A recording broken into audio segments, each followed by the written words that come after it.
जरे वाला के का करो ये काम की जरे वाला जरत रहे और हमार काम बढ़त रहे। तोर मजनुआ जितना कमला हमर एक दिन के खर्चा बच्चे से हम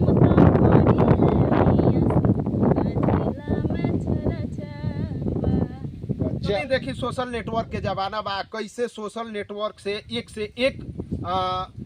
लड़की होके चाहे जेंट्स होके एक से एक कलाकार लोग वायरल हो गई लाए बेरा पर्स से अर्श तक पहुंच गई लो। वही में देखी हमारा साथे काजल कश्यप नाम के छपरा जिला के लड़की भी आ कर के अभी देखी हम खेत में सोहनी करत में पकड़ ले बानी। ई बधार बा, ई कौन चीज के सोहनी होत रहला? धान के सोहनी होत।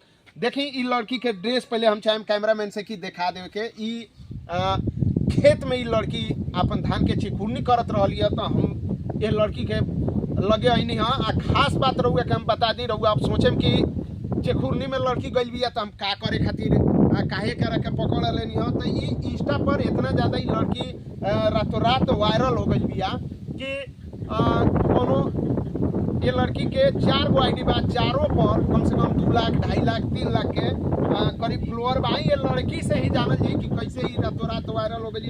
काजल कैसे वायरल हो गई? पहले से वीडियो बना रहे थे तो मेहनत करते करते इंस्टा के को आईडी बता? 4 गो। कौना नाम से? शांति सहानी, काजल कश्यप, बड़ी कश्यप, पुष्पराज। चारों में कितना कितना फ्लोर बा?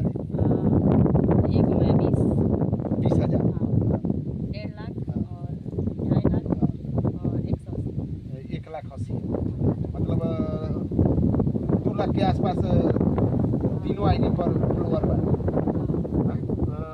इंस्टा पर रील बनावेली। हाँ, सपना का बता? सपना का भाई आगे बढ़े के। आगे बढ़े के पहले सिंगिंग होत रहल कि? पहले सिंगिंग होत रहल। अच्छा, अब रील बनावल जाला। तो कुछ अर्निंग होला कि नहीं? कुछ नहीं। का कुछ ना, और हमरा उतना मतलब जानकारी लेकिन धूम मचैले बाड़ू इंस्टा पर। हाँ, सबसे ज्यादा कौन गाना पर तार रील वायरल हो जाए? वायरल 2-3 गो पहले सैड गाना पे, और जब दूसरा महीना में क्या बोला जाता है, परीक्षा वाला नहीं था वही पेपर वाला। हाँ, 3 मिलियन गया था छपरा में। हाँ जी।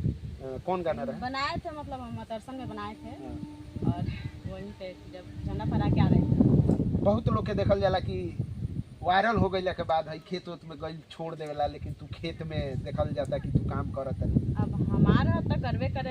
हाँ, हमारा तो करवे करे। बाहर आता हाँ, बहुत देखल जाला कि वायरल होखला के बाद लागत लो क्रीम फ्रीम भोंके एकदम चेहरा पर, लेकिन तारा के देखल जाता है एकदम सिंपल। उतना के हमार शौक ना है। उतना के हमार शौक क्रीम व्रीम के शौक ना है हमें, मतलब उतना ना जितना दवा बोलत है। एकदम नेचुरल ब्यूटी पसंद है। हाँ। एक घड़ी नेचुरल ब्यूटी भी बड़ा वायरल बावे। हाँ, देख ले बाड़ी? देख ले बानी, बहुत देख ले बानी, ऐसन कोनो बात नहीं के। देख ले बानी। गीत तो गावेली?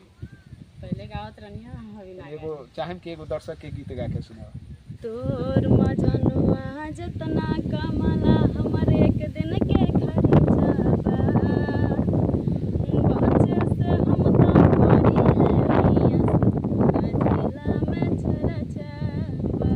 तो जब मतलब गीत भी पसंद है, रंगदारी टाइप। काफी देखल जाला कि तार जोन वीडियो बावे तो खेत में कभी धान बोवत में डाले लू, तो कभी ट्रैक्टर चलावत में डाले लू, तो कभी चिखुरनी करत खेते में के ज्यादातर। ज़्यादातर खेत एकदम मतलब किसान के। चलिए एगो रउआ के खास बात बता दी कि बहुत रील वाला लोग के रउआ देख ले होके कि स्टेशन जाके बनाई लो, अच्छा जहाँ पैलेस बा ओजा जाके बनाई लो, ताजमहल हो गई, लाल किला हो गई, या रउआ नज़दीकी में जहाँ अच्छा पैलेस बा ओजा जाके बनाए लो। लेकिन काजल में एगो खास बात बा कि इनकर ज़्यादातर इनकरा इंस्टा पर रउआ वीडियो देखें तो ज़्यादातर ही खेत में जाके वीडियो बनावे। काहे कि एगो किसान के बेटी है ये आ बहुत गरीब घर से बिलोंग करेली। इनकर मुख्य पेशा खेतिए बा, खेत में दूसरा कोई के खेत में जाके काम कैली या अपना खेत में जाके काम कैली, इनकर मुख्य पेशा बा। वही में ही रील बना बना के वायरल हो गई बड़ी।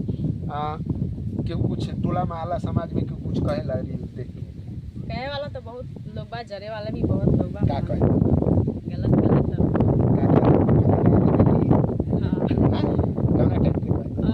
मतलब सुने तो नहीं की गल, मगर कहले वाला सब दूसरा के मुंह से तो सुने के मिलिए जात दूसरा के मुंह से तो कैसे सब- कैसे कहेला? कब का बताएं कैसे कहे बतावा ना। का बोले लालो की वीडियो बनात मतलब बिगड़ जाई त ऐसे वैसे। हाँ। मतलब जब हमरा मतलब उससे फर्क ना पड़ला, जब घर के लोग सपोर्ट करे, घर के लोग सपोर्ट करेला, पूरा कहत होई लोग कि फलानवा के बेटी देखो वीडियो बनावत तारी। वो तो जरे वाला लोग के कमी नहीं, हां बहुत सारा तहार देखा देखी टोला में और लोग बनावेला कि ना? बनावेला, बहुत लोग बनावेला। हाँ? बहुत लोग बनावेला। कुछ लोग जड़े वाला बात वो विरोध करत होई या कुछ लोग सपोर्ट करत होई। हां हाँ सपोर्ट में भी बहुत देखे नहीं कि तारा साथ बहुत सारा लड़की भी बनावेली सन वीडियो। हाँ। तुम सब तारा टोले के हुई सब। हाँ टोला हां सपोर्ट में भी बालो, और जरे वाला के तो कोनो बातें नहीं के। जड़े वाला के का कहबू? ई बोला, खुल के बोला। जड़े वाला के का कहीं अब खुल के बोला। जड़े वाला के का कहबू? ये काम की जरे वाला जरत रहे हाँ।